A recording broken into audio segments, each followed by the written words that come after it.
ఉంటేనే అటువంటి వారికి ఇది లభ్యమవుతుంది. ఒక తెలుగు భాషకే కాక ఇటువంటి వాటిల్లో కూడా లలిత కళామా తల్లి యొక్క గుణాలని పునికి పుచ్చుకున్న మన అతిథికి శిరస్సు వంచి నమస్కరిస్తున్నాను.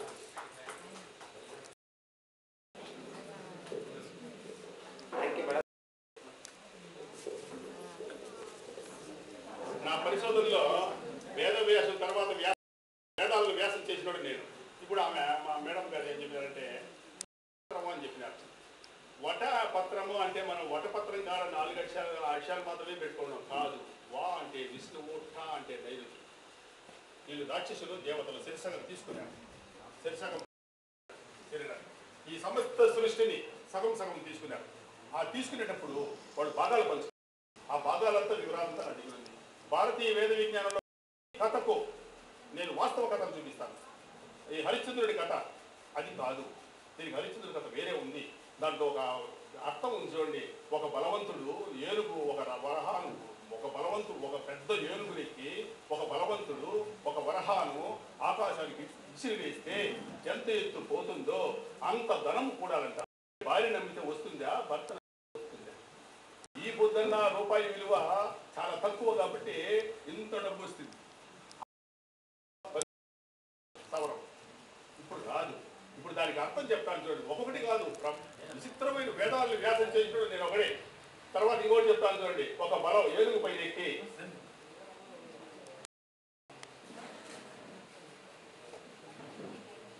ఈ అర్థాన్ని కొంచెం చూడండి. ఈ అర్థం కొంచెం వివరం చెప్తాను చూడండి. కొంచెం ఒక బలవంతుడు ఒక బలమైన ఏనుగు పైన ఎక్కి ఒక బలవంతుడు ఒక వరహాను పైకి విసిరేస్తే దేనిపైకి ఎక్కమన్నారు? ఏనుగు పైకి ఎక్కిస్తే అయ్యి వస్తుంది. చూస్తారా? అంటే అయ్యి అంటే ఐరావతం వస్తుంది. చూస్తారా ఎంత బాగుందో? ఏ అని అక్షరం పైకి ఎక్కి దాని తర్వాత ఏమొస్తుంది? అయ్యి వస్తుంది. అయ్యి అంటే ఐరావతము. ఒక బలవంతుడు పూర్ణాయుష్యు కలిగిన వాడు బలవంతుడు. పుట్టంగానే చచ్చిపోతే వాడు బలవంతుడు కాదు. తన జీవిత కార్య దశలన్నింటినీ పూర్తిగా అనుభవించిన వాడు మాత్రమే బలవంతుడు. కాబట్టి పూర్తిగా జీవితాంతము అర్థం ఉంది. ఐరావతము ద్వారా వెళ్ళిపోతే అన్ని సేవ చేయాలి, మాతృసేవ. అందువల్ల ఆ రూతో చెప్పినాడు, రూ శబ్దాన్ని చెప్పినాడు. ఏది విశ్వామిత్ర బ్రహ్మ అంత దాకా నువ్వు చేయాలని. అందువల్ల చేస్తాడో లేదో అని నక్షత్రం కూడా పంపించినాడు. చూడండి, నా అక్షరాలు చూడండి ఎంత బాగుంది. నా చ త ర క. ఈ తా అనేది తల్లి కూడా ఉండాలి నక్షత్రకుడికి. నాయన ఇచ్చేనరే హరిచంద్ర ఇచ్చే డబ్బు అని వెనకటి నుంచే పోయినాడు. క్ష అంటే క్షమించే కూడా ఉండాలి. రేపు ఇస్తానంటాడా, రేపు ఇవ్వడా, 5 పోనీలే మళ్ళీ ఇంకొక రోజు అని తల్లి గుణము క్షమించే గుణం ఉండడం వల్ల శ్మశానం దాకా పోయినాడు. అప్పుడు ఆ తల్లి గుణము క్షమించే గుణం తీసేస్తే నరకాయించు. భాష చూడండి. గంగాదేవి భారతీయ సిద్ధాంతం ప్రకారం ఈ పతివ్రతే. శం పుష్ట పెట్టండి, అక్కడ పెట్టండి. మహారాజు తన భర్త ఎంత బాగుంది. శం శంకరుడు చుక్క పెట్టండి. తన మహారాజు తన భర్తను పెళ్లి చేస్తున్నాడు. ఎంత బాగుంది చూడండి. శిశువు వలే పాలు తాగిన వాడు శిశుపాలుడు. ఎక్కడ వస్తుందంటే ఆ శిశుపాలుడి కథను వాస్తవాన్ని రాసేటప్పుడు అక్కడ వస్తుంది. శిశుపాలుడు అంటే ఎవరు, రాముడు ఎవరు, అతని సోదరుడు ఎవరు, అతని సీతను ఎందుకు అక్కడ ఇక్కడ పంపించినాడు, తర్వాత శ్రీకృష్ణుడు ఎవరు, అతను 8 మందిని పెళ్లి చేసుకున్నాడా, 16,000 మంది గోపికలు అంటే ఎవరు, మొత్తం ఒకటి కాదండి. లక్ష రాయగలిగాడంటే ఎంత చూడండి. ఎన్ని భారతీయ వేద విజ్ఞానం మొత్తం కలిసి యొక్క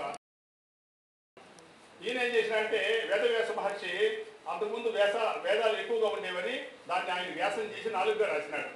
4 వేదాలు రాసేసిన తర్వాత కాశీకి పోయినాడు. అప్పుడు అసలు సృష్టికర్తలో ఉండే మొదటి శంకరుడు ఆయన పేరు రాయకుండా విష్ణువు ఆధిపత్యం ఇచ్చేసి ఆయన రాసేసిన తర్వాత ఎవరికి భిక్ష వేయద్దని చెప్పి శాసనం చేసింది ఆయన అన్నపూర్ణేశ్వరి. అప్పుడు ఎవరు భిక్ష వేయకపోతే ఈ వేదవ్యాస మహర్షికి కోపం వచ్చేసింది. నేను ఈ కాశీని శపిస్తాను అనే కాడికి వచ్చేసినాడు. అప్పుడు అన్నపూర్ణ దిగొచ్చి, ఆయన నువ్వు చేసిన తప్పుకు నిన్ను కాశీ నుంచి బహిష్కరిస్తా ఉన్నాను, నువ్వు కాశీలోకి రాకూడదు. ఎందుకంటే విష్ణువు ఎప్పుడో అవతిగా అవతరించినాడు. పుట్టినాడు. ఇప్పుడు పుట్టలేదు. ఓంకారం తర్వాత తెలుగు గాలుడు పుట్టిన తర్వాత అప్పుడు పుట్టినాడు. తర్వాత తొలితో సరస్వతి పుట్టింది, చీకటి పుట్టింది, కాళికా పుట్టిన తర్వాత ఖగోళం పుట్టింది. అప్పుడు ఒక వృత్తం ఏర్పడింది. ఖగోళం పుట్టింది సరస్వతి పుట్టింది, చీకటి పుట్టింది, చీకటి తర్వాత కాళికా పుట్టింది, కాళికా తర్వాత ఖగోళం పుట్టింది.